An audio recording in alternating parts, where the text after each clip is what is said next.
Bonjour, je suis Jean Catan, j'ai le plaisir et l'honneur de vous accueillir pour cette seconde édition donc, de Parlons NUM, un format d'échange qui est porté par la Direction Générale des Entreprises et le Conseil National du Numérique. La vocation de ces échanges est d'aborder de manière ouverte des sujets de politique publique qui sont conduits par notamment la Direction Générale des Entreprises, qui intéressent le Conseil National du Numérique et qui soient à la fois portés de manière opérationnelle et, disons, réflexive. La première édition avait eu lieu en septembre dernier. Elle avait été l'occasion d'un échange entre Thomas Courbe, directeur général des entreprises, Mathieu Veil, chef de service de l'économie numérique de la DGE, Françoise Mercadal et Gilles Babinet, donc coprésident du Conseil national du numérique. Ils avaient alors échangé sur l'impact du numérique sur les pouvoirs publics. Pour cette seconde édition, nous allons échanger autour d'une question pour le moins majeure et très en lien avec des débats européens ayant cours actuellement. Cette question est formulée de manière à aiguiser l'esprit, disons. L'Europe peut-elle reprendre le pouvoir sur les GAFA? Alors, beaucoup d'entre vous, présents dans la salle ou en ligne, sont familiers des textes actuellement en discussion, ou qui l'ont été au niveau tant national qu'européen. Mais c'est peut-être l'occasion pour d'autres de se familiariser avec ces débats, dont les enjeux sont pour le moins d'importance. Importance pour les utilisateurs que nous sommes toutes et tous, importance pour les acteurs publics chargés de veiller aux objectifs d'intérêt généraux mis en cause, importance pour les acteurs économiques, qu'ils soient visés par les textes en discussion ou qu'ils aient vocation à en bénéficier. Pour nous présenter leur vision et action, nous avons la chance d'avoir avec nous donc, Joël Toledano. Bonjour. Bonjour. Vous êtes professeur émérite d'économie, membre notamment du Conseil national du numérique, auteur de GAFA Reprenons le pouvoir, prix du livre d'économie 2020. Chantal Rubin, bonjour. Vous êtes responsable du pôle régulation des plateformes numériques à la Direction générale des entreprises. Merci d'être avec nous. Nicolas Desfieux, bonjour. Vous êtes responsable du pôle régulation des plateformes, du pôle expertise de la régulation numérique, lui aussi rattaché à la Direction générale des entreprises. Merci à tous les trois d'être là aujourd'hui. Merci aux participants présents dans la salle et en ligne de s'être joints à nous pour cette heure d'échange. Ces échanges sont ouverts, transparents. Ils donnent à voir les réflexions et actions de chacun. Nous souhaitons qu'ils soient construits dans l'écoute et l'attention. C'est pourquoi il est retransmis en direct et que nous entendons laisser une part importante à la discussion. Donc, après un temps de parole de nos trois personnalités invitées, nous prendrons logiquement et de manière tout à fait classique les questions posées dans la salle et en ligne. Donc, je vous invite d'ores et déjà et tout au long de l'exercice à poser vos questions dans l'outil de retransmission. Donc, pour commencer, je suis très heureux de vous donner la parole, Joël Toledano. En vous posant cette question, vous ferez absolument ce que vous voulez. Quels sont les problèmes de fond auxquels nous faisons face et quelle est votre perspective sur la manière dont on les aborde, notamment au niveau européen? Écoutez, pour répondre d'abord à votre question, j'ai pris 3 faits d'actualité extrêmement récents qui me donnent au fond la mesure du non-pouvoir que nous, Européens, mais nous, au fond, Américains, pareil, n'avons pas, en tout cas entité publique, sur les GAFA. Ceux d'entre vous qui n'ont pas vu le communiqué de presse du ministère qui nous héberge aujourd'hui, du 15 octobre 2021, je leur conseille d'aller le regarder, qui explique, qui félicite la DGCCRF du travail formidable, j'en suis sûr, accompli en allant vérifier les produits qui étaient mis sur le marché par les plateformes. Et c'est extraordinaire parce que, au fond, vous lisez ce communiqué et vous comprenez qu'alors qu'il y a 28 sur les produits qui ont été saisis, enfin audités sur ces plateformes, évidemment, c'est pas n'importe quoi qui a été audité, mais enfin, il y en a 28% qui sont dangereux et 63% qui respectent pas les règles. Voilà pour le premier fait, très récent. Deuxième fait, très récent, tout le monde en a entendu parler, alors ça s'est appelé Facebook Files ou bien l'ex-salarié de Facebook, dont j'ai oublié le nom, qui a effectivement commenté tous les documents et qui montrait que, par exemple, un tiers des adolescentes avaient des problèmes liés, au fond, à l'algorithme d'Instagram, si je vais à la SERP. Et enfin, troisième exemple, une enquête de Reuters sur Amazon et qui, là encore, montre que en réalité, Amazon va se servir des informations dont elle dispose de sa place de marché pour copier et abuser au fond de son pouvoir sur les acteurs sur la place de marché. Je vous parle pas des sujets de données personnelles, de fiscalité. Tout ça, c'est là, hein, ça s'est passé en un mois. Voilà le sujet. Alors, pourquoi cette situation ?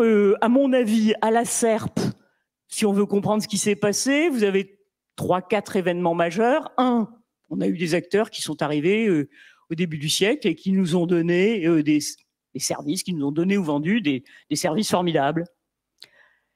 Avec des modèles, deuxième point, avec des modèles économiques qu'on ne comprenait pas très bien et s'appuyant sur des technologies dont on ne comprenait pas très bien l'économie. Tout ça sur des secteurs, la musique, le livre, tout ça pas très important. Ça, c'est le deuxième point. Et puis, on a été face à deux politiques publiques, au fond, de formes de droit qui ne marchaient pas. Un, le droit de la concurrence qui n'a pas été capable d'arrêter, au fond, ces acteurs dont on découvre progressivement les pratiques anticoncurrentielles. Et deuxièmement, un principe d'irresponsabilité qui était dans la directive e-commerce et qui disait que les intermédiaires étaient effectivement des irresponsables juridiques, malheureusement que juridiques. À cela, j'ajouterai le fait que on s'est essayé en France, en Europe, à l'autorégulation, et comme d'habitude, ça ne marche pas, l'autorégulation, et on a accepté, au fond, des comportements d'acteurs qui s'appuyaient sur des choses qui étaient très difficiles à comprendre, encore plus, je dirais, que les modèles économiques, mais le code informatique derrière, avec des algorithmes performants, mais qui disaient la loi de ces acteurs. Bref, tout ça dans un environnement où l'innovation, par construction, idéologiquement, c'était bien. Voilà pour, au fond, ma première réponse. Alors, moi, la façon dont je l'analyse et les éléments de proposition que je fais, au fond, c'est que premièrement, il est fondamental de comprendre ce qui s'est passé. Si on ne comprend pas ce qui s'est passé, on n'arrivera jamais à trouver des solutions. Il y a des acteurs qui ont fabriqué, à partir de ce qu'on appelle des plateformes, j'y reviendrai pas, pardon, mais j'ai pas le temps, à partir de plateformes qui étaient d'une très grande qualité et qui, eu égard à l'économie du numérique, étaient devenues dominantes, elles ont bâti ce qu'on appelle des écosystèmes, c'est-à-dire des systèmes économiques à l'intérieur desquels elles avaient des partenaires, mais qui sont rapidement devenus des vassaux et qui ont cru de façon phénoménale. Et au fond, elles ont réussi à verrouiller le marché et à empêcher le droit de la concurrence de fonctionner pour essentiellement 3 raisons. Un standard de preuve du droit de la concurrence élevé, ce qui est bien pour protéger normalement, sauf quand il y a des acteurs qui ont des nouvelles règles, enfin je dis, qu'on n'arrive pas à voir. 2, une asymétrie d'information, là encore énorme et bien plus importante que l'habituel. Et puis l'incapacité, quand on arrivait malgré tout à les prendre dans le pot de confiture, l'incapacité à mettre en place des remèdes pertinents. Et ça, on pourrait prendre des exemples aussi bien en Europe qu'en France. Là-dessus, donc, se sont créés des empires économiques puissants à beaucoup de sens, qui s'appuient effectivement sur des économies d'échelle et des effets de réseau, et qui ont chacun, surtout ne pas croire que les GAFA c'est un monde homogène, chaque acteur là-dedans, Google, Amazon, Facebook, Apple, a un modèle économique différent, qui s'appuie toujours sur effectivement un certain nombre de caractéristiques communes, mais chacun est différent, et ils se sont développés, je dirais, en tache d'huile, en greffant de plus en plus d'activités et de services, avec des modalités différentes, place de marché, publicité, développeurs d'applications, enfin, tout un ensemble d'éléments. Et j'insisterai pour dire que c'est à la fois le monde virtuel et les données, ça c'est au fond le monde de Google et de Facebook, mais c'est aussi du monde du vrai brick and mortar, comme on dit en français. C'est-à-dire, quand vous regardez Amazon, c'est de la logistique et Apple, c'est un fabricant de matériel pour 80% de son chiffre d'affaires, même s'il fait beaucoup de chiffre d'affaires en service, il est tellement gros qu'il peut faire les deux. Donc, il y a du virtuel et il y a du réel. Et dans tous les cas, on retrouve effectivement des services de grande qualité qui sont développés en utilisant le meilleur de la technique, j'ai envie de dire, informatique, numérique, mais aussi le meilleur de la technique des sciences comportementales pour générer des mécanismes d'addiction et de verrouillage. Je ne rentrerai là aussi pas dans les modalités, on pourra peut-être y revenir tout à l'heure, mais c'est clair que, et là, vous en entendrez parler plus en détail tout à l'heure, c'est à travers des algorithmes, du code informatique que se sont fixées les règles d'organisation de ces écosystèmes, avec, par exemple, un article de Wired qui disait qu'Amazon était à la fois juge, jury et bourreau. En fait, c'est une façon de dire qu'on est partout en conflit d'intérêts et que ceux qui sont les acteurs qui avancent avec... par exemple, Amazon, c'est l'exemple que je vous donnais au tout début de mon intervention, sont aussi à un moment donné des concurrents et vont être éventuellement effectivement mis dans une mauvaise situation. Ces acteurs sont des régulateurs privés de leur champ économique, de leur écosystème, et c'est cette régulation privée qui va définir en particulier le partage de la valeur et ce partage qui va, en tant que de besoin, en fonction de la croissance de ces acteurs, être modifié. Et quand on voit les modèles de croissance de Facebook, Twitter ou YouTube, on voit qu'ils s'appuient effectivement sur de la recommandation de contenu qui vise à maximiser ce qu'on appelle maintenant l'engagement, et donc les données et les traces informatiques. Et il faut bien voir, et j'y reviens, j'en parlais au début, que l'irresponsabilité est mise au service de cet engagement et du développement du chiffre d'affaires. Pour ne pas dépasser le temps qui m'est imparti, c'est autour de ces différents éléments d'analyse que j'ai essayé de vous présenter à la SERP, c'est-à-dire des écosystèmes qui ont leurs règles, leur monde économique et leurs pratiques, et qui se sont construits autour d'une stratégie de verrouillage multidimensionnelle qui va concerner à la fois les acquisitions, l'autopréférence, une gratuité provisoire ou définitive, les données, les effets de levier. C'est par rapport à ces mondes qu'il me semble nécessaire effectivement d'avoir une régulation qui soit une régulation appropriée et qui ne concerne au fond que ces plateformes spécifiques, les plus grosses. Je pense qu'on peut avoir des régulations beaucoup plus fines, moins structurelles, en ce qui concerne les autres acteurs que sont en dehors des GAFA. Donc, les propositions que j'aurais faites, mais qui ne sont pas tout à fait, on va le voir dans un instant, ce qui est aujourd'hui mis en musique, c'est effectivement une régulation modèle économique par modèle économique, au fond un DSA plus DMA, pour ceux qui connaissent le jargon, associé, parce que en réalité, derrière, vous avez les mêmes acteurs et que si on prend par exemple, je vous donnais l'exemple d'Instagram, c'est bien la façon dont sont diffusés les messages et les contenus qui font que le modèle économique d'Instagram marche, qu'il y a du chiffre d'affaires qui arrive. Et si on s'attaque juste au contenu et qu'on ne va pas regarder du côté de l'algorithme qui a fabriqué ce modèle économique, enfin qui est le support, pardon, de ce modèle économique, ben on aura raté effectivement parce qu'il y aura autre chose qui se mettra en place une fois qu'on aura enlevé tel ou tel élément uniquement dans le contenu. Pour résumer, au fond, le point de vue qui est développé, c'est que le code ne peut pas faire la loi, pour reprendre cette fameuse phrase de Lessing qui était « code is law », sans que cette loi soit légitime. Donc, il faut qu'on soit capable de comprendre ce qu'elle fait. Et donc, je pense que la question de l'irresponsabilité, qui est traitée par le Digital Services Act, n'est absolument pas indépendante des modèles économiques et des modèles auxquels on s'attaque derrière le Digital Market Act. Cela étant dit, les verres sont à la fois à moitié vides et à moitié pleins. Il y a toute une série de choses nouvelles qui permettront d'avancer, qui permettront de mieux comprendre.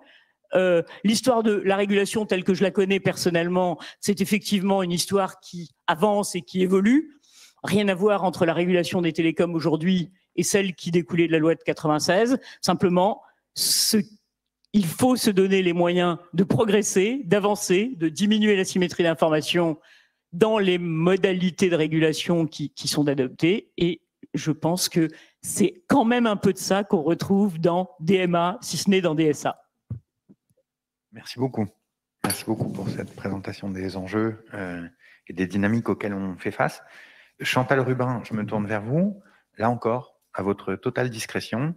Alors, en réponse justement à ces dynamiques que l'on peut observer et que l'on peut aussi discuter si vous le souhaitez, quelles sont les impulsions majeures portées par le gouvernement français autour de la table, notamment dans le cadre des négociations, et où on en est donc de ces négociations autour du DSA et du DMA, dont on finira par dire le nom entier à un moment de la... Il est branché. Merci Jean. Merci Jean. Donc la question qui nous est posée ce matin, c'est l'Europe peut-elle reprendre le pouvoir sur les GAFA? Joël Tolado nous a donné un paysage très instructif et très vrai sur. Donc la réponse des autorités françaises et leur conviction, c'est bel et bien que oui. Et si on travaille depuis 3 ans sur ces 2 chantiers, c'est bien parce que notre conviction, c'est que la réponse est positive. Alors tout ça entraîne une série de travaux, de considérations, mais pour donner quelques références de l'histoire, en fait, la régulation des plateformes numériques, c'est un sujet qui est travaillé depuis au moins 3 ou 4 ans, voire plus. Par les autorités françaises. Il y a eu beaucoup de travaux et vraiment la France a œuvré pour que ce chantier soit porté par l'Europe. On a travaillé la commission, donc on a été très contents lorsque la commission a fini par a sorti ses projets de règlement en 2020. Donc ça a été vraiment une action délibérée des autorités françaises. Il faut que ce sujet soit porté par l'Europe. Et puis, il y a eu de nombreux travaux. Le livre de Joël Todano est une excellente référence. Il y a eu le rapport Kremer, il y a eu le rapport de la CMA, enfin, il y a eu le rapport des autorités australiennes. Donc, depuis 3 ans aussi, c'est un sujet qui a été extrêmement documenté par l'Académie, par les autorités, y compris les membres. On a tenu à Bercy il y a 1 an un séminaire un petit peu européen sur le sujet. Donc c'est vraiment un sujet qui a été très documenté, très instruit, très fouillé. L'autre message dans le paysage, c'est que évidemment aujourd'hui, c'est une priorité politique stratégique pour les autorités françaises. Vous savez que la France va prendre la présidence de l'Union européenne début 2022 et ce sujet fait partie intégrante des top priorités sur l'agenda numérique des autorités françaises. Donc ça, c'est inscrit sur nos priorités. Alors, en ce qui concerne l'organisation, évidemment, ça suppose, puisque c'est quand même des chantiers très importants, une organisation administrative très serrée. Donc, c'est vrai que la direction générale des entreprises travaille avec énormément de services. Ici, à Bercy, je vois la direction de la concurrence, on a nos collègues de la direction du Trésor, mais ça dépasse largement Bercy. On travaille beaucoup avec les services du ministère de la Culture, de la Justice, de l'Intérieur, puisque vous le comprenez bien, ce sont des chantiers éminemment interministériels qui évoquent une variété infinie de sujets. Mais bon, ici, à la Direction générale des entreprises, on essaye de tenir un peu le rôle pivot sur l'ensemble de ces chantiers. Alors, là, je vais commencer tout de suite par le sujet régulation économique parce que Joël Tolado a très bien posé le débat. S'agissant du DMA, alors le Digital Market Act, pour ceux qui sont pas encore familiers avec les acronymes, donc c'est le projet de règlement qui vise à une régulation économique de ce qu'on a appelé les grandes plateformes numériques, c'est-à-dire celles qui disposent véritablement de ce qu'on dit un pouvoir de marché incontournable sur les places de marché numérique. Donc ça, c'est le premier projet de règlement. Et je rejoins complètement les analyses de Joël Toledano. Le point de départ, c'est ça. Ça a été de dire, on a fait des diagnostics, il y a des diagnostics qui ont été posés pour dire, aujourd'hui, les outils de régulation, par exemple le droit de la concurrence, finalement, présente certaines limites pour réguler ce type d'acteurs. Pourquoi? Parce qu'il y a des tas de réseaux, les effets de réseau, l'asymétrie d'information, etc. Bon, il y a eu quelque part ce diagnostic, et finalement, le DMA, il a été mis en place parce qu'on s'est dit il nous faut un nouvel outil de régulation, et on a porté le fer sur deux points essentiels. D'abord, il fallait une régulation asymétrique, c'est ce qu'a dit Joël Toledano, en disant il s'agit pas du tout de réguler tous les acteurs du numérique. L'objectif cible, ce sont les grands acteurs du numérique qui disposent d'un pouvoir de marché tel que finalement on visualise des effets de verrouillage, de frein à l'innovation, etc., etc. Donc une régulation asymétrique. Donc ça, c'est un premier pas, un petit peu nouveau finalement dans les approches traditionnelles où finalement les régulations, a priori, elles sont faites pour réguler tout le monde. Non, là, le premier trait singulier du DMA, c'est qu'on vise uniquement ce qu'on appelle les gatekeepers. Alors nous, à Paris, on avait parlé de plateformes numériques structurantes. Bon, c'est pas passé dans le langage communautaire. Les Hollandais ont tout de suite trouvé le vocable, le gatekeeper, ça sonne bien et ça parlait à tout le monde. Donc c'est celui qui contrôle finalement l'accès au marché. Et de ce fait-là, il a ce pouvoir de marché incontournable. Donc asymétrique, on ne vise que les gatekeepers, que les plateformes numériques structurantes. Et le deuxième point très singulier de ce projet de régulation, c'est le caractère ex ante. Donc il y a eu des vastes débats, régulation ex post, régulation ex ante. L'objectif de ce texte, c'est de dire on va pas demander à Google ou à Amazon 7 ans plus tard de payer une amende et d'essayer de dédommager des concurrents qui sont déjà morts. On va tout de suite essayer de prendre dès le départ les contraintes, de poser les règles pour dire à ces grands acteurs, mais vous devez vous comporter comme ça. Et la règle est immédiatement et d'emblée ex ante applicable. Voilà. Donc ça, c'est les deux traits singuliers du DMA qui se singularisent un petit peu par rapport aux outils de régulation traditionnels. Il nous semble que c'est vraiment une valeur ajoutée aujourd'hui dans cette approche de régulation, qui est un petit peu nouvelle. Donc, les autorités françaises ont évidemment, dès le départ, soutenu la présentation de ce texte. Et aujourd'hui, on a donc un texte qui vise à peu près entre 10 à 15 grands acteurs du numérique. Donc, on a le côté asymétrique. On a le côté ex ante, puisqu'on a aujourd'hui dans le texte à peu près 18 obligations dans les articles 5 et 6 qui disent à ces grandes plateformes numériques, vous devez respecter telle et telle règle d'emblée dans vos modèles économiques.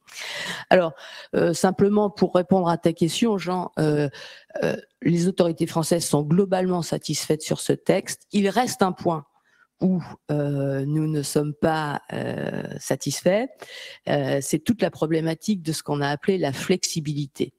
C'est-à-dire qu'en l'occurrence, aujourd'hui dans le texte, vous avez effectivement des règles auto-exécutoires, c'est-à-dire par exemple Amazon ne doit pas utiliser les données des commerçants qui officient sur sa place pour créer lui-même sa propre gamme de produits. Bon, ça c'est très bien, mais nous on a considéré que le DMA devait aller un peu au-delà, pour dire, parce que là, on a des pratiques très, très précises, très identifiées, mais vous savez, et enfin, notre conviction, c'est que ce grand type d'acteur a une immense ingéniosité pour inventer des pratiques sans arrêt nouvelles et renouvelées qui verrouillent les marchés.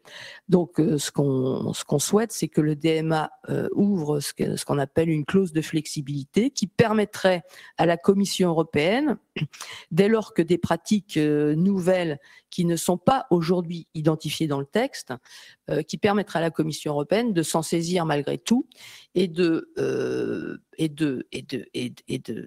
d'ordonner, d'enjoindre à ce type d'acteurs des remèdes, des injonctions, des dispositifs taillé sur mesure au problème, puisque là on a des règles très générales qui sont fixées dans le DMA, et pour répondre un peu à la préoccupation de Joël Toledano, on considère qu'il faut que le régulateur DMA soit doté de pouvoirs de remédiation sur mesure, adaptés effectivement au modèle économique de chaque gatekeeper, parce que effectivement le modèle d'Amazon c'est pas celui de Google, c'est pas celui de Facebook, etc. Donc on a une certaine frustration sur cet aspect flexibilité. On a travaillé avec les Allemands, avec les Néerlandais, on a fait valoir nos convictions auprès de la Commission européenne. Pour l'instant, on n'a pas obtenu gain de cause au sein du Conseil des ministres, mais on ne désespère pas parce qu'on voit que au Parlement européen, notamment, rapporteur Schwab, rapport Ryan Quentin, c'est une préoccupation qui existe et on souhaite continuer à porter ce débat, y compris dans les futures négociations avec le Parlement européen.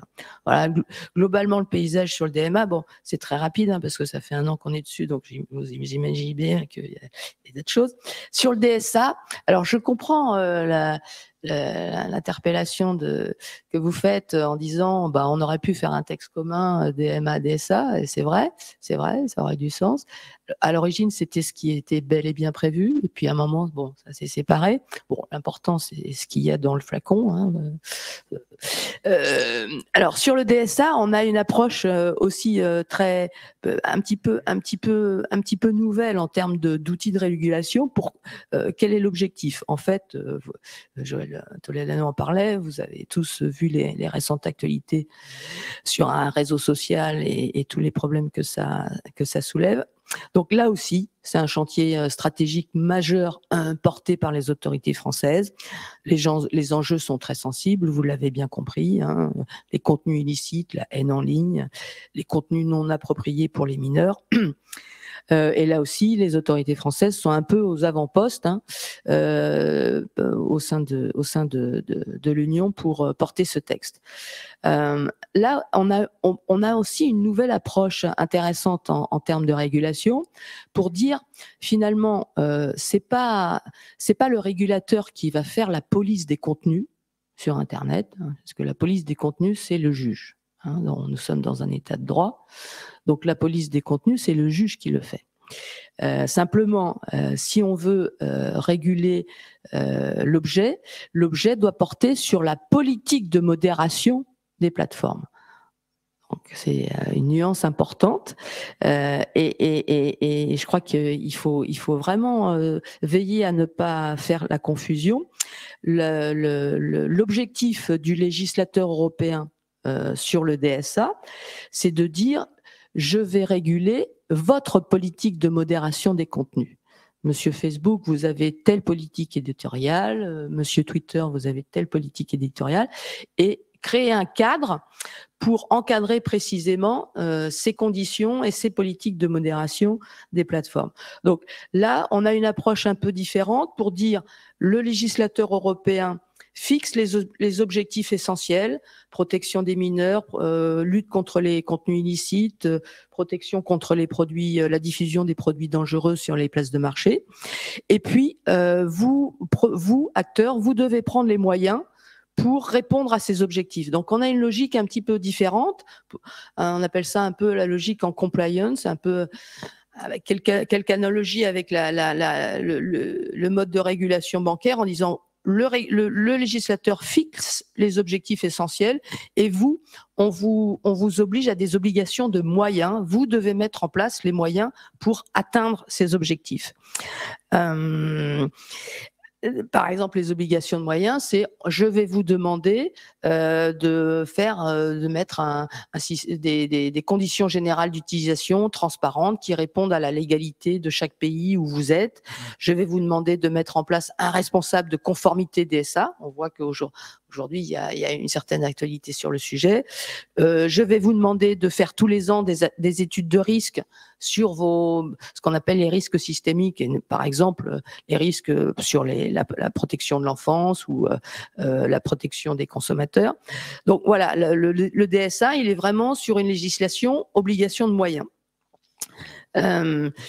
Alors, pour les autorités françaises, dans ce texte, on est globalement satisfait de la façon dont avance le texte. On a notamment obtenu un renforcement sur le chapitre dont parlait Joël Toledano, la question des places de marché, puisque là, il y a un enjeu protection des consommateurs. Donc, la France a œuvré pour que sur ces places de marché de commerce électronique, il y ait des obligations renforcées, et là presque des obligations de résultat, pour faire en sorte qu'il n'y ait plus de produits dangereux, plus de produits de contrefaçon. Enfin, en tout cas, que les places de marché mettent en œuvre des dispositifs concrets de lutte contre ces produits dangereux ou contrefaisants. Donc, on a obtenu certaines satisfactions. On a obtenu, par exemple, l'inclusion des moteurs de recherche également, qui n'étaient pas explicitement dans le champ à l'origine du texte. Aujourd'hui, notre point essentiel de discussion, c'est la question de la gouvernance de ce règlement, puisque vous le savez, en général, tous les textes qui appréhendent les services numériques sont fondés sur le principe, ce qu'on appelle le principe du pays d'origine, c'est-à-dire que les acteurs du numérique, en principe, ne doivent répondre que de la juridiction de l'État où ils sont implantés physiquement. Ce qui voudrait dire que, bon, vous le savez, beaucoup de plateformes ne sont pas implantées en France et donc ne relèveraient pas de la juridiction des autorités françaises. Donc c'est un énorme sujet pour les autorités françaises. Nous faisons valoir que, s'agissant en particulier de ce qu'on a appelé dans le jargon DSA les très grandes plateformes, en l'occurrence celles qui ont une audience à peu près supérieure à 45 millions de visiteurs uniques par mois. En ce qui concerne ces très grandes plateformes, nous considérons que ce n'est certainement pas les autorités irlandaises ou luxembourgeoises qui seront à même de porter cette régulation sur la modération des contenus, et nous faisons valoir que ce doit être la Commission européenne qui doit porter cette régulation sur la modération des contenus, parce que il nous semble que c'est vraiment au niveau européen, au niveau de la Commission européenne, que nous aurons un effet de levier efficace et véritable par rapport à ces grands acteurs du numérique. Donc là, c'est vraiment le sujet aujourd'hui qui nous préoccupe et nous mobilise le plus. On est en discussion aujourd'hui avec énormément d'interlocuteurs, la Commission, les États membres, pour faire valoir ça. On ne désespère pas d'y arriver, mais voilà un petit peu en gros ce que je pouvais résumer des enjeux actuels pour les autorités françaises sur ces deux textes. J'espère que je n'ai pas été trop long. Merci beaucoup. Merci beaucoup, Chantal Rubin. Pour clore ce premier tour de table, Nicolas Desfieux, donc, directeur du PEREN, là encore, Liberté. Pourriez-vous nous présenter en quoi consistent les activités du pôle que vous dirigez et en quoi s'inscrit-il dans la résolution des problèmes identifiés? Bonjour à tous. En effet, le PEREN a un nom, puisque la confusion a été faite tout à l'heure, on a un nom qui est très proche du pôle plateforme, le pôle d'expertise de la régulation numérique, mais on a un objet en fait qui est très différent. Pour dire ça, de cette manière, on est très complémentaires. Jusqu'à présent, là, les présentations qui ont été faites sont des discussions sur quelles sont les obligations qui doivent peser sur les plateformes, quel est le cadre juridique, quels sont les fondements, les justifications qu'on peut avoir pour imposer des obligations. Donc ça, c'est un cadre essentiel. Le PEREN se pose par rapport à ces questions de manière différente. C'est-à-dire qu'on est complémentaires, on est la vision technologique, on va dire technique, de ces questions, et on répond au problème qui a été soulevé par Joël Toledano au début, qui est celui de l'asymétrie d'information et de l'asymétrie, on va dire, d'expertise technique entre les grandes plateformes numériques et les pouvoirs publics d'une manière générale. Alors le PEREN, c'est un service qui donc existe depuis un petit peu plus d'1 an et donc qui travaille déjà aujourd'hui dans le cadre juridique actuel. On va voir que l'impact du DMA et du DSA est important et intéressant. Mais les travaux qu'on conduit sont déjà aujourd'hui réalisés dans le cadre actuel. Alors, le PEREN, c'est un service qui est interministériel, qui fournit une expertise en sciences des données, en informatique, en algorithmique, c'est-à-dire vraiment le cœur du réacteur des plateformes. Et ce service interministériel est entièrement consacré à l'analyse et à la régulation des grandes plateformes numériques. Donc on fournit vraiment une expertise qui est très ciblée sur ces enjeux. Mais le PEREN n'est pas un régulateur. On n'a pas de compétences juridiques, on n'a pas de pouvoir normatif, on n'a pas de pouvoir coercitif. On est vraiment une fabrique d'outils numériques qui sont mis à disposition des services de l'État et de l'ensemble des autorités administratives qui ont des compétences de régulation. Donc nous, on est un peu en back-office, on vient fournir un appui à ces autorités. Alors, voilà, l'objectif, je le disais, qui a présidé à la création du PEREN, c'est de capitaliser ce type de compétences au sein de l'État, les avoir à disposition. Quand on a un problème, on peut appeler le PEREN et poser des questions sur les questions très pointues de sciences informatiques, par exemple. Et puis, d'apporter donc un appui à l'ensemble des régulateurs, un coup d'accélérateur ou de les décharger de certaines tâches. Alors concrètement, quels sont les types de questions auxquelles le PEREN peut répondre? Alors j'en ai listé un certain nombre qui sont pas toutes fictives, mais certaines le sont, pour brouiller un petit peu les pistes. Donc, par exemple, une question très concrète, c'est est-ce que votre plateforme de VTC préférée augmente le prix des courses quand elle repère que la batterie de votre iPhone ou Android est presque vide? Est-ce que c'est vrai? C'est des choses qu'on entend ou qu'on voit sur les réseaux sociaux. Comment est-ce qu'on peut le matérialiser et le vérifier? Autre question, comment étudier la propagation des infox ou des phénomènes de viralité sur les réseaux sociaux, mais sans utiliser les données personnelles? Ça, c'est une question qui peut intéresser le CSA, c'est-à-dire comment est-ce qu'on va vérifier l'efficacité de la fonction de modération d'une plateforme de réseau social, sans savoir qui a dit quelque chose et sans savoir non plus ce qui a été dit. Parce que le PEREN construit des outils dont l'objectif est de réguler les plateformes et pas de surveiller les individus. Donc on essaye d'avoir des outils qui sont vraiment très, très spécifiques en fonction de ces missions. Autre question, comment détecter si un moteur de recherche intervient pour dégrader le classement de certains concurrents ou d'entreprises qu'il voudrait éventuellement pénaliser? Et comment distinguer cela de ce qui peut être présenté comme une amélioration pour l'utilisateur? Vous devez reconnaître ce type de discours. Est-ce que les algorithmes de fixation des prix discriminent normalement ou avec des éléments illicites les clients? Est-ce que des robots sont utilisés pour faire de la manipulation de cours de bourse? Tout ça, ce sont des questions qui sont très concrètes et que le PEREN a vocation à traduire en code informatique, en démonstrateur ou en outils qui sont à destination des régulateurs. Alors derrière ces questions qui sont concrètes, il y a des sous-jacents théoriques qui peuvent être assez complexes.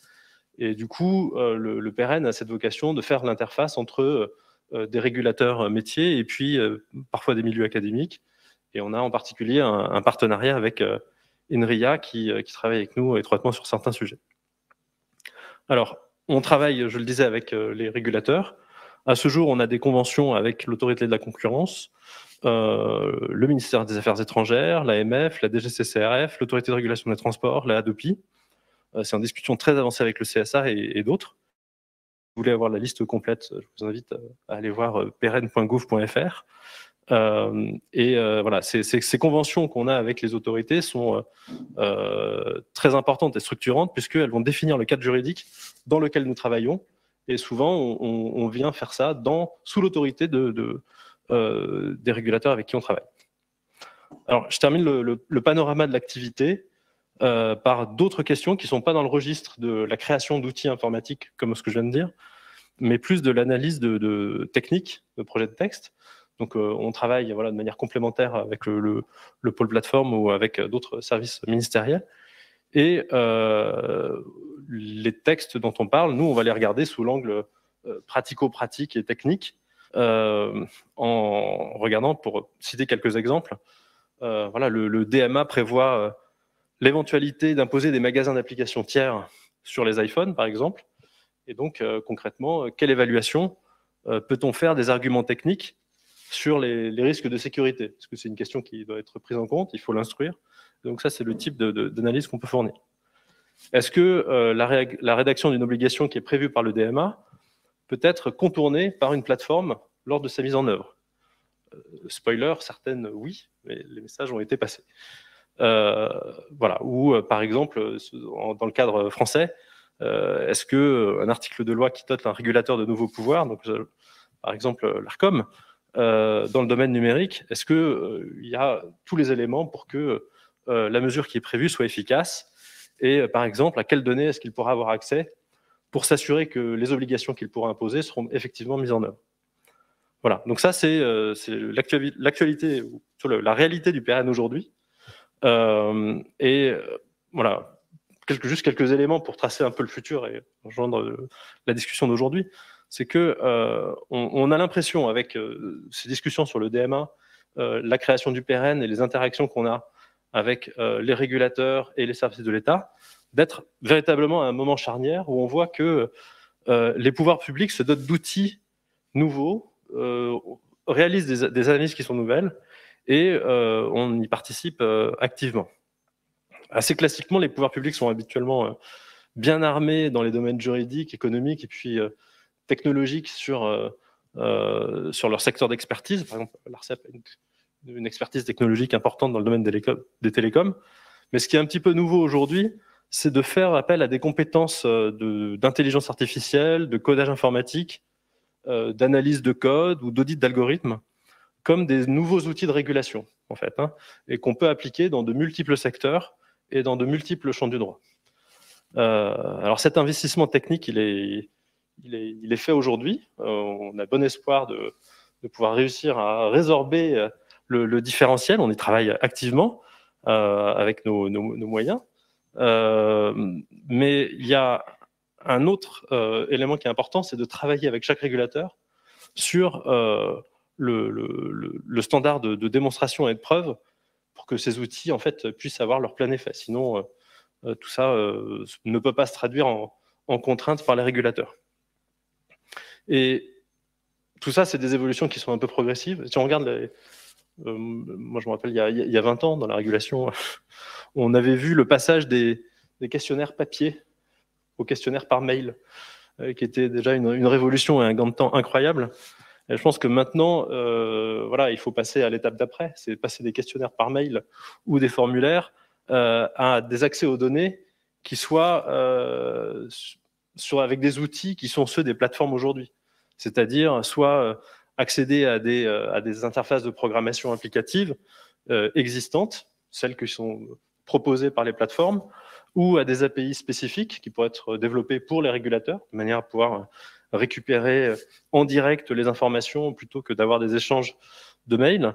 Et puis aussi la possibilité de recourir à toutes les données qui sont publiques sur Internet et librement accessibles. Voilà. Et donc pour terminer et répondre à la question du jour, voilà, est-ce que l'Europe peut reprendre le pouvoir sur les GAFA? Moi, je suis d'accord avec Chantal, c'est oui, mais je formulerai ça peut-être un petit peu différemment en disant elle peut se donner les moyens de reprendre le pouvoir sur les GAFA. Ok, très bien, merci beaucoup. Merci beaucoup pour ces éléments et cette nuance. Je vais tenter de tenir ma promesse vis-à-vis du public et des questions qui ont déjà été posées, en fait, notamment en ligne, notamment par Éric Botorel, je vois. Bonjour, monsieur le député. Donc, il y a apparemment une discussion autour de l'exemption de certains médias, en fait, qui pourraient s'abstraire des formes de modération, d'encadrement de la part des plateformes et de cette politique, finalement, qui serait ensuite contrôlée par le jeu d'un autre régulateur. au titre de ces obligations de moyens, donc dans le cadre du DSA que vous avez évoqué. Est-ce que c'est quelque chose qui vous parle, Chantal Rubin? Est-ce que c'est quelque chose qui apparaît autour de la table des négociations? Oui, effectivement, sur la discussion du texte DSA, on a aujourd'hui des parlementaires, des groupes de presse qui ont manifesté leurs préoccupations, y compris fortement à Paris, dans d'autres capitales en Allemagne aussi, pour dire mais attention, nous, nos contenus de presse, évidemment, ils doivent être protégés. Il n'est pas question que nos contenus de presse soient censurés par les réseaux sociaux. Alors, ça pose évidemment des difficultés délicates. Les autorités françaises sont très, très vigilantes sur le sujet. Nous sommes en train d'instruire la question. On a des propositions. Maintenant, il est difficile. Alors, il y a eu quelques propositions sur des idées d'exemption, effectivement, d'une exemption générale des contenus de presse pour les sortir du règlement DSA. Alors nous avons aujourd'hui tout de même quelques difficultés pour aller dans cette direction, parce que en fait, on sait très bien qu'il y a des organes de presse qui portent aussi des contenus très, très, très attentatoires aux valeurs, à la démocratie. Enfin, on a des organes de presse, y compris étrangers, qui peuvent. Voilà. Donc, on est en train d'examiner le sujet. C'est un sujet difficile, compliqué. On n'est pas sûr que l'idée d'exemption générale soit la bonne idée, parce qu'on pense véritablement qu'il y aura des contre-effets, des effets de bord très importants et contre-productifs à l'objectif recherché. Voilà. Mais on va travailler sur des propositions. Merci beaucoup pour ces précisions. On voit qu'au fur et à mesure de l'avancée des textes, il y a aussi l'avancée dans les problèmes et donc dans tout ce que les textes peuvent soulever comme délicates questions d'application. En attendant que des questions viennent de la salle et d'autres en ligne, je vous invite vraiment à ne pas hésiter à lever la main pour celles et ceux qui sont présents ici. J'ai envie, juste pour provoquer un petit peu l'échange aussi, est-ce que tout ça est bien suffisant en fait? Et est-ce que aussi, demain, si je suis une entreprise, que je me sens visé par tel comportement de telle plateforme, j'aurai quelqu'un vers qui me tourner en fait? Est-ce que si je suis une entité qui se sent discriminée par voilà, une de ces plateformes structurantes, disons, on va continuer à les appeler comme ça dans le jargon, mais voilà, vers qui je me tourne? Qu'est-ce que je peux attendre? Est-ce que aujourd'hui, et donc je pose un petit peu la même question aussi dans le cadre du DSA, est-ce que cette obligation de moyens finalement est bien suffisante aujourd'hui dans cette reprise de contrôle finalement sur ces espaces publics que sont les grandes plateformes?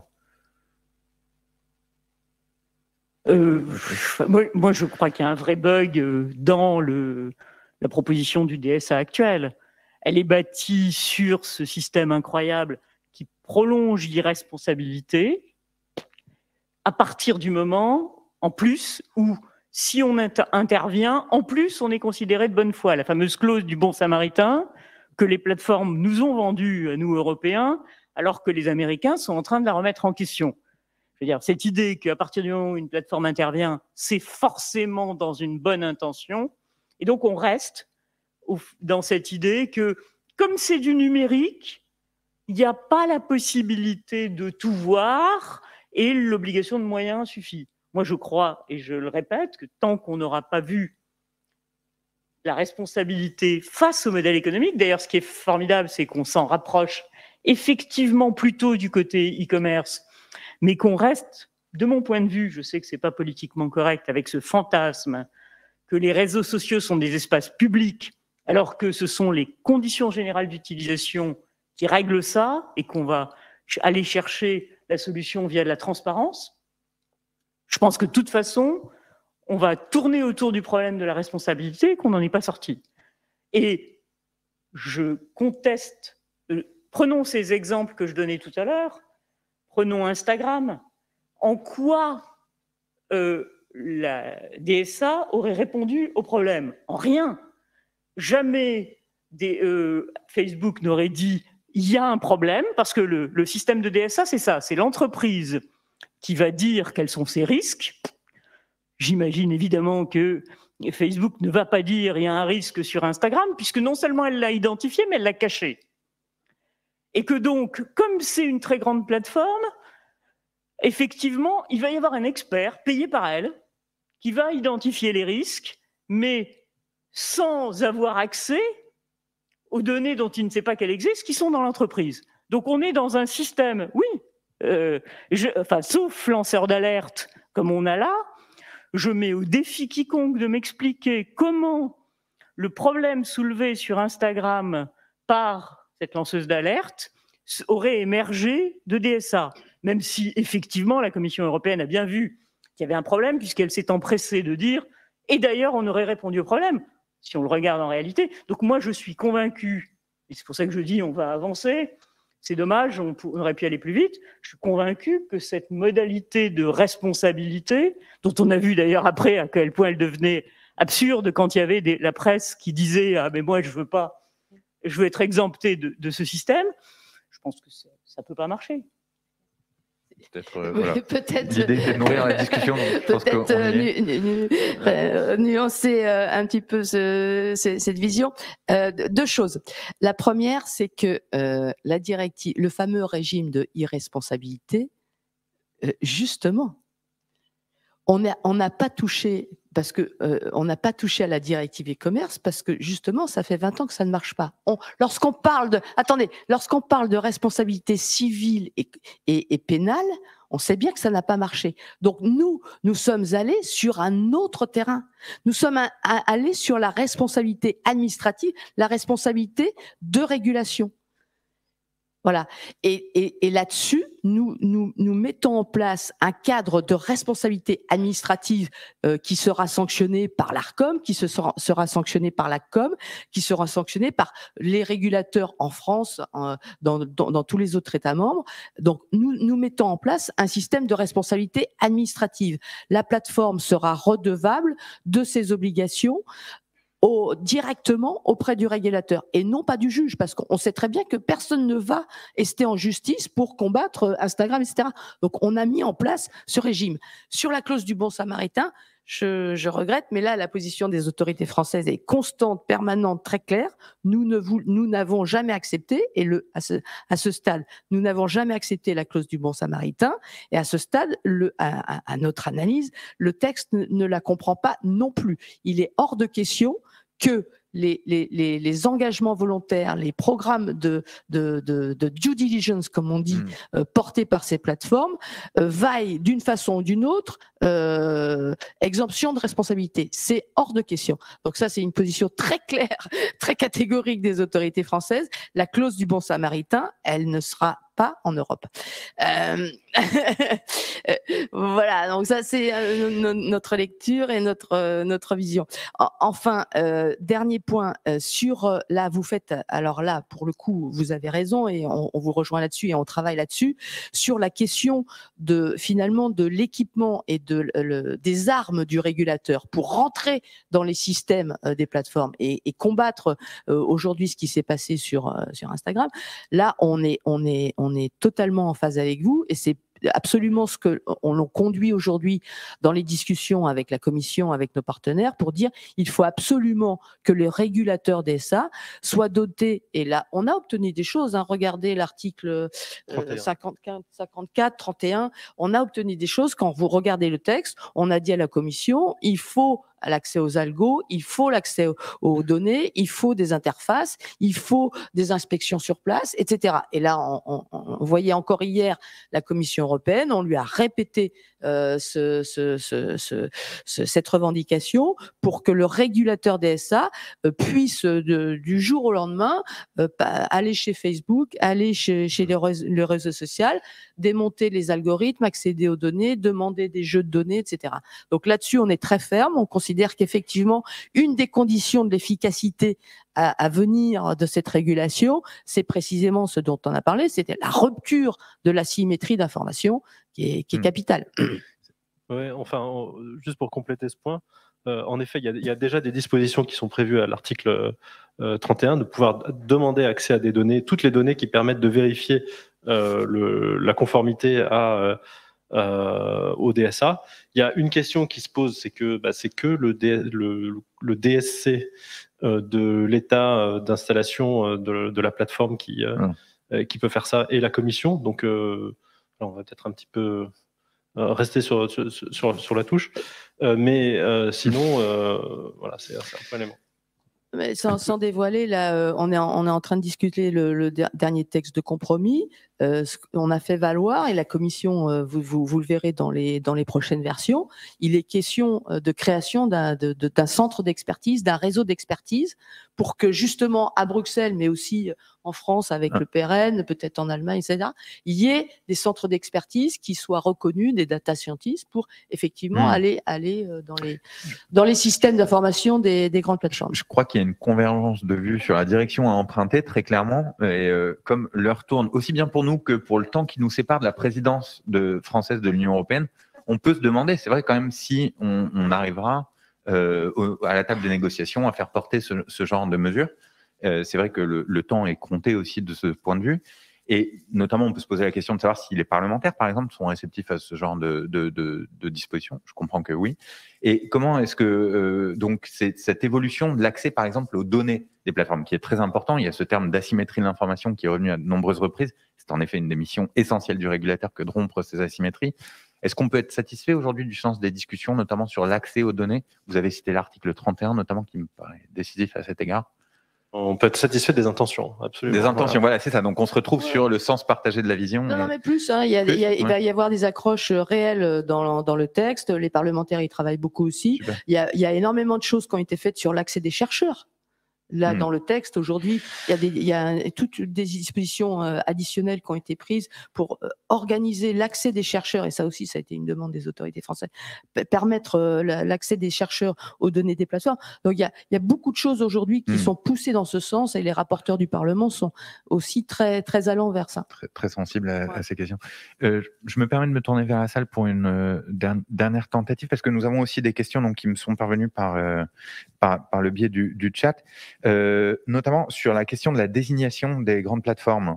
Est-ce qu'il y a une manière qui aurait été plus optimale peut-être?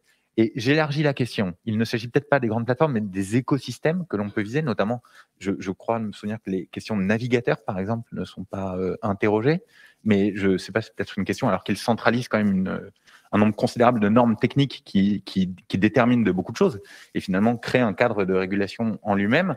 C'est d'ailleurs une autre question qui nous est posée au sujet de la télévision, finalement, que les standards techniques seraient une manière aussi de lutter contre l'invasion, on va dire, hein, pour utiliser des grands mots, et encore une fois, c'est vraiment pour nourrir le débat, et, voilà, par les GAFA de cet écosystème qu'est la télévision. Donc, comment est-ce qu'on est en mesure aujourd'hui, à travers la désignation notamment des acteurs et l'imposition de normes techniques, de rompre ces dynamiques de conquête d'écosystèmes entiers? Peut-être une question un petit peu trop longue et compliquée. Non, juste un commentaire, hein, plutôt pas une réponse, mais un commentaire. Ce sont aussi des dynamiques d'innovation, donc il faut être prudent. Parce que la normalisation technique à fond, ça donne l'email, c'est très bien. Ça fait 50 ans qu'on est interopérable et qu'on a de la normalisation qui va bien. La contrepartie, c'est que du coup, il n'y a pratiquement plus de progrès ou d'innovation sur ça. Donc c'est intéressant, mais il faut être prudent. Alors, nous, ce qu'on défend notamment sur le chapitre DMA, c'est effectivement des exigences d'interopérabilité. Alors, on a bien conscience que certains écosystèmes de grandes plateformes sont verrouillés parce que finalement, ils imposent leurs outils propriétaires, et que hors de cela, il y a point de salut. Donc, une des grandes lignes forces qu'on l'on défend par rapport à ça, par rapport à l'imposition finalement de standards un peu propriétaires, c'est de dire il faut ouvrir les systèmes et il faut mettre en place des exigences sur l'interopérabilité, créer des interfaces pour permettre précisément à d'autres standards, à des standards concurrents, de pouvoir vivre et s'insérer dans ces écosystèmes. Donc, peut-être la réponse, ce serait ça. C'est vraiment l'interopérabilité. On a fait encore des propositions très récentes avec les Néerlandais là-dessus. L'interopérabilité, c'est probablement un des outils les plus puissants c'est notre conviction, pour déverrouiller précisément ces écosystèmes un peu fermés. J'en profite pour faire un petit peu d'autopromo. Il y avait un rapport du Conseil national du numérique sur l'interopérabilité sur les réseaux sociaux. Donc, Du coup, puisque tu le lances, il y a aussi une excellente note du PRN du mois d'octobre, donc très récente, sur cette question sur le site web. Voilà, non, c'est vraiment une question qui anime beaucoup aussi de membres de la communauté. Peut-être, Joël Todano, on peut lancer un petit tour de conclusion, peut-être éventuellement. Oui, juste, je pense que l'interopérabilité, c'est le sujet qui montre bien qu'il faudra régler le problème de gouvernance qui était évoqué tout à l'heure. C'est-à-dire que pour avoir vécu l'interopérabilité des numéros téléphoniques, je sais qu'il faut mettre autour de la table tout le monde, travailler et surtout pas être dans un face-à-face entre ce qui serait le régulateur Commission européenne et les entreprises, et que donc, parmi les évolutions à rêver et à espérer pour l'avenir, il y a celle du passage d'un réglementeur à un régulateur, avec effectivement le fait que l'ensemble des parties prenantes puissent intervenir avec des arguments, évidemment, et pas autrement. Donc, c'est l'une des évolutions qui me semble aussi très souhaitable. Merci beaucoup pour ce mot. Est-ce que vous voulez éventuellement apporter un mot complémentaire? Sinon, voilà, il y a beaucoup de questions aussi qui sont posées encore dans le chat. Donc vraiment, merci beaucoup pour votre activité. Et je pense que ça donne l'occasion aussi de nourrir d'autres échanges. Par exemple, il y a cette question quid des plateformes de travail indépendants. Quelle protection apporter aux travailleurs dans les conditions de travail? Ça, c'est aussi un des impacts sociétaux absolument majeurs que l'on voit dans le développement de ces plateformes. Non, et qui peuvent nourrir de très nombreux échanges à l'avenir, je pense, et qui adressent autant de questions fondamentales. Oui, ça pourrait être l'objet d'un prochain Parlons NUM. D'un prochain Parlons NUM qui fera lui aussi écho à un rapport du Conseil national du numérique sur les travailleurs des plateformes. Donc, non, mais merci beaucoup à toutes et à tous pour avoir été présents avec nous aujourd'hui. Merci pour votre participation très active. Donc, voilà. Donc, le prochain Parlons NUM sera organisé dans le courant de la présidence française de l'Union européenne, puisque les quelques mois qui nous séparent de cette échéance exigent beaucoup de travail et de concentration des équipes. Donc, voilà, c'est pour cela que nous vous donnons rendez-vous probablement dans un trimestre. Merci beaucoup à Astrid, Alexandra, Myriam, aux équipes du centre Pierre Mendès France, ainsi qu'à toutes celles et ceux qui permettent à ce genre d'événement d'exister par leur confiance, aide, service. Vraiment, merci beaucoup. Voilà, nous nous donnons rendez-vous donc pour ce qui nous concerne en 2022. Merci encore à nos 3 participants. À très bientôt. Au revoir.